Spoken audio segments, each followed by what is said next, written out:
Join me today as we talk about Alien Earth, Episode 6, where we ask important questions like, does Kirsh have a hidden agenda? When is a robot girl no longer a girl? If you had a xenomorph pet, what would you do with it? And other interesting questions that we have now encountered in the show. Join me.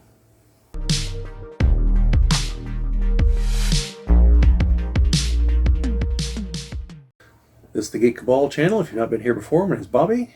And like I said, we're going to explore some interesting questions here today. So, I'm going to try to do the spoiler-free part here first. I think this episode was an improvement over the last one in terms of the characters and everything. Because in episode 5, most of the characters acted like complete idiots and got what they deserved whenever they're killed by the aliens. I have no idea how much of that was intentional, if it was being played for laughs behind the scenes or what, but, like, seriously, the characters were very stupid. And, it's a bad call. It was a bad call, Ripley. So, we have bounced back from that and gotten back to the at least somewhat competent characters, like Kirsh and Morrow. And, So, we're back to the good acting. Timothy Olyphant, again, is terrific in basically everything here. And he is walking the interesting border between, like on the one hand, he comes across as like a real smart ass, which is surprising because he's a robot. You're the new asshole model they're putting out? But also, and very patronizing. But also, like, just is able to point out through observations the flaws in what people are driving at, and also demonstrating that he obviously knows that you're trying to beat around the bush to something and trying to get him to, say something, and that you should just be a lot more direct with him. Also, we find out that Wendy's brother is possibly not the brightest bulb in the box. He's making moves that are painfully obvious to everyone around him, and is not quite getting that things are just not going to go his way. Or probably not. We've got 2 episodes left, you never know. Then we do get to see how the 5, the main corporations that run everything, attempt to handle disputes through arbitration. So we see the head of Prodigy, who I think his name is Kid Cavalier, meets up with Miss Yutani to try to undergo arbitration. And we see some banter between Kirsh and Morrow, as far as a full robot versus a cyborg. And then we see some other machinations play out, and we're really beginning to see things unravel as far as the kids on the island, as far as like how they're being treated, as far as what's being expected of them, what they're being told, what they're not being told. We're starting to kind of see that fall apart, and also the seeds of the destruction of everything on the island have finally been sown. So we got a lot going on there. Now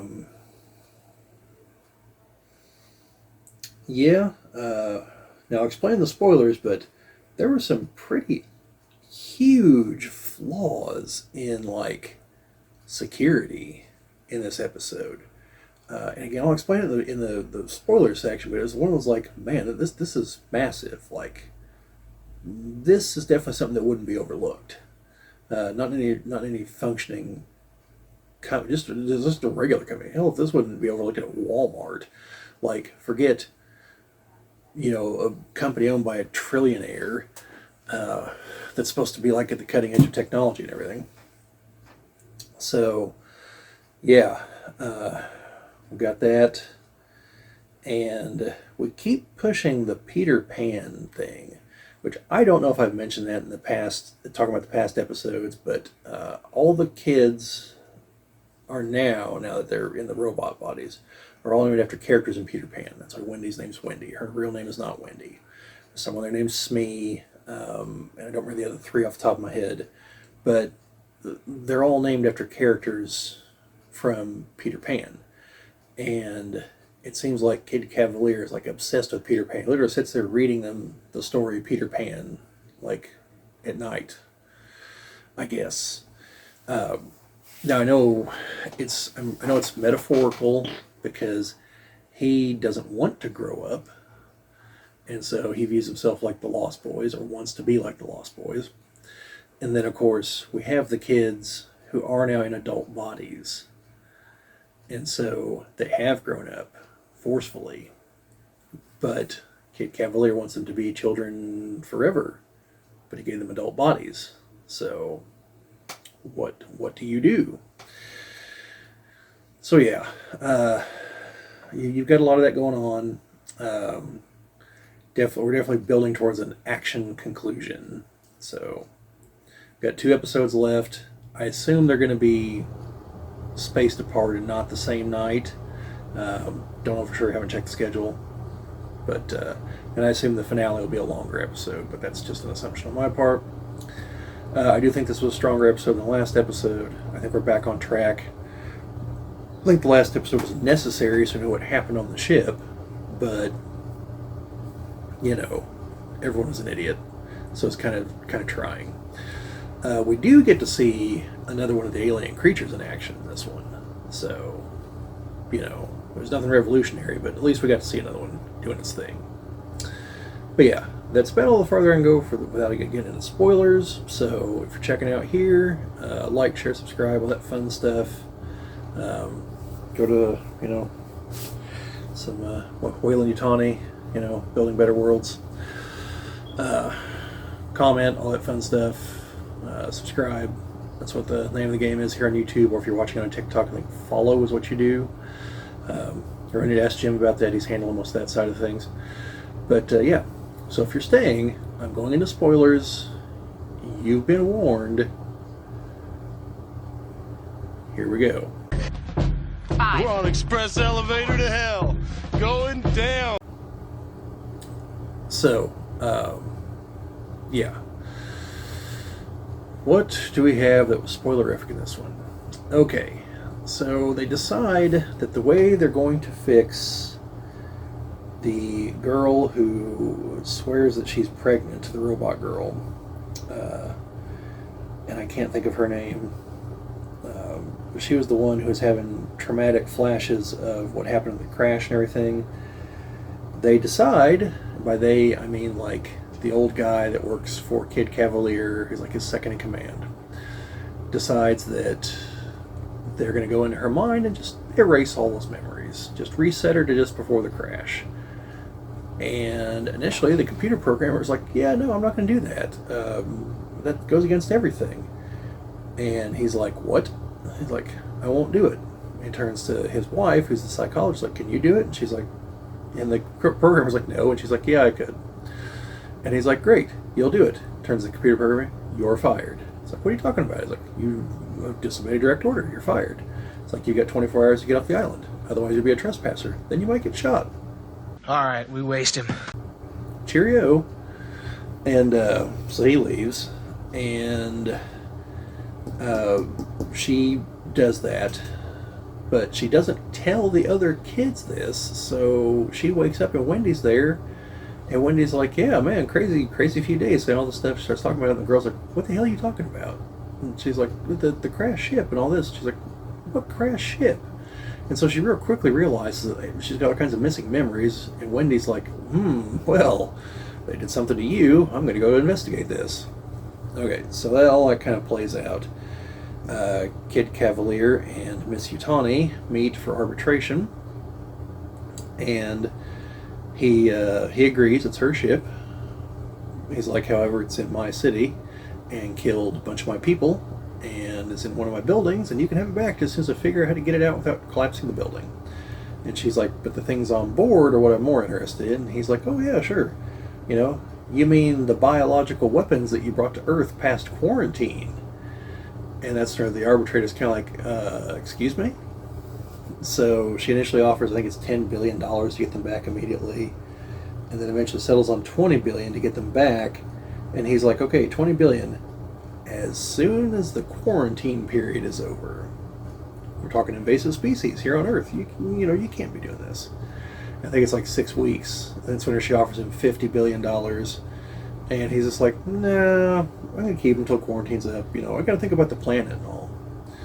So she agreed to the $20 billion as restitution for what happened. And, So after he leaves, that's whenever she basically tells, gives Morrow the go-ahead to initiate his plan.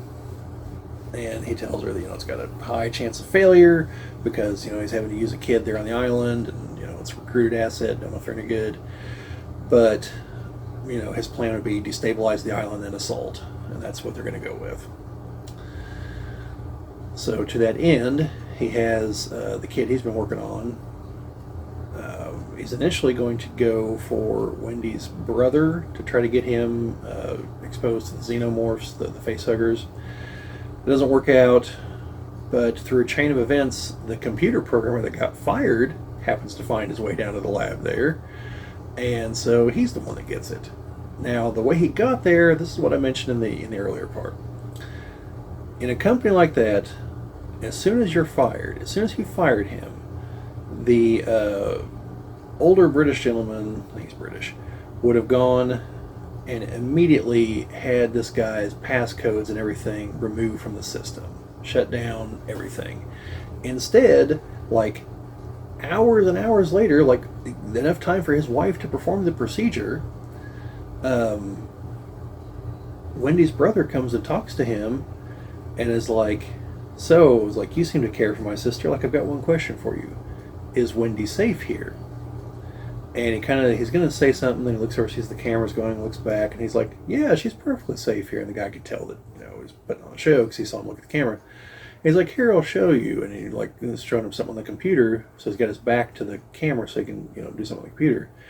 And he basically tells him, get out. And he's like, here's the code for the boat, so you need to get the hell out of here. And he's like, here, let me show you this on this other computer. And let me show you the vital signs. He goes over there, and he's showing that he's going to turn off the tracking things on all the kids. And kind of looks at him, and the guy's like, and so he does it and turns off the trackers. So that guy goes to get Wendy, her brother. But then the computer programmer notices that one of the kids was already, like, shut off. And so he goes to investigate, and that kid was the one who decided to change his name to Isaac 2 episodes ago. Kirsh calls him as he's coming back from the mainland, and so he tells him, start the experiments, just pick the next one on the list, just follow the procedure and everything. And so he goes to do that, and he's feeding the creatures. He feeds the sheep with the eyeball in it, feeds the weird plant thing. And then he goes to feed these others that have they've set up like a hive thing up on the ceiling. And they're kind of like big flying insects. And the door is kind of jammed. And when he pulls it, because of his robot strength, he pulls the door off. And so then he can't use that to slide the food in because he can't shut the inside now that leads out in the lab. So he goes and opens the door. And as he's trying to put it in there, and for some reason, I don't know why he didn't just open the door and slide the tray in. He seemed to be doing some kind of weird, oh, I'm going to do this, but I'm keeping my foot with the door. And then, well, the sheep with the eyeballs and the one next to him. And it rams the glass to startle him so that he loses his footing and the door shuts. And then the big flying bug things attack him and spew stuff on him. It's kind of like some kind of acid, I think, and starts melting his face. And he goes into shock and shuts down. And they kind of eat part of him. So he might be actually dead. So the programmer goes down there to check this out. And that's when the other guy goes in there with him. And as he's trying to pull him out, the other guy opens up, the one that's been compromised by Morrow, opens up the door with the xenomorph eggs. and a face hugger gets out and eventually jumps onto him.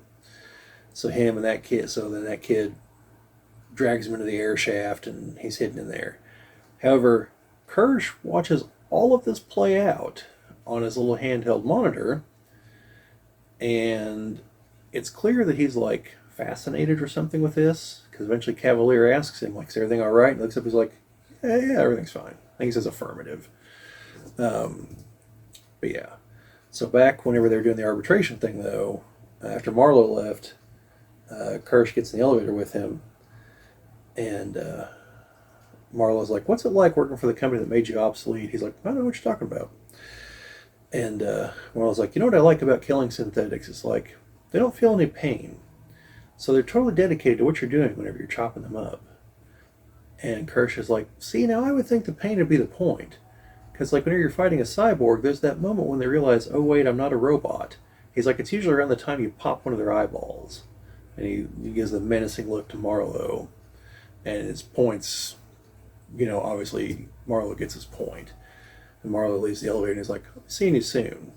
And I'm pretty sure Kirsh knows what it means. So, but yeah. So then, kind of flashing back a little bit towards the beginning of the episode, Wendy is like talking to the xenomorph, and she's figuring out the ins and outs of the language, and it's still pretty small, and she like it kind of hits the glass, and Kirsh and her brother are sitting there watching on the other side of the cell, and her brother's like, is she safe? And he's like, oh yeah, she already killed an adult male. Like, this one's a lot smaller, and that's reinforced glass and everything else. And he's like, well, I don't really mean physically. And so Kirsh is like, what do you mean? Emotionally? Mentally? Like, what do you mean? And he's kind of trying to beat around the bush. And he's like, so they told me that their power is that they can go 2 years without recharging. And he's like, why do you want to know? It's like, well, in case I were to take care of her or something. And he's like, what, do you think she's going to leave here? And he's like, well, I mean, she maybe. And he's like, to do what?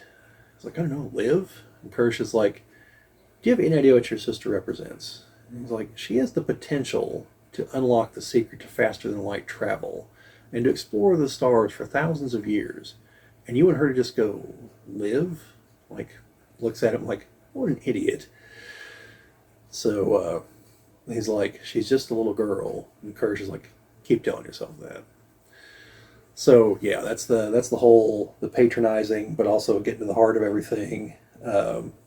Yeah, Kirsh definitely has an attitude for a robot, but excellent character, Timothy Olyphant, great stuff. So you've got a guy with the face hugger on him. We have the other xenomorph, which is growing quite large by the end of the episode.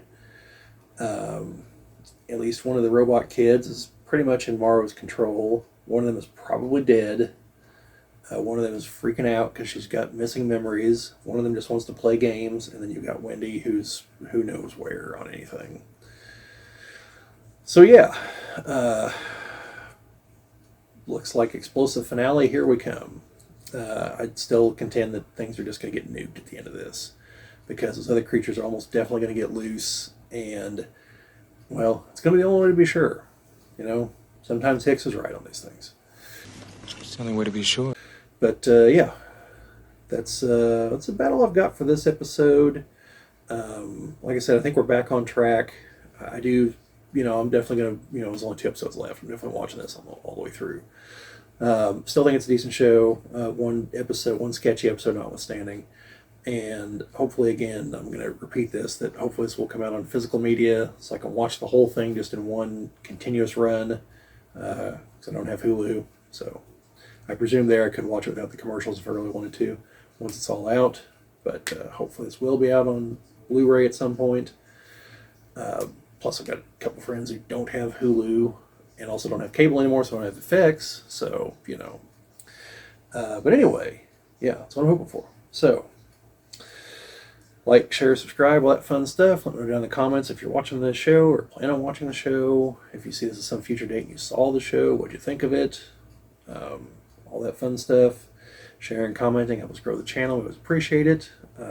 Thank you everyone who helped us go over the 575 subscriber mark not too long ago. Yeah, and if you're here from TikTok, thank you for jumping over here too as well. And if you're on TikTok, well, thank you for watching, and comment, and I think it's follow over there is what you do. But yeah, that's all I've got for this one. So just remember, in space, no one can hear you scream. Game over, man. It's game over.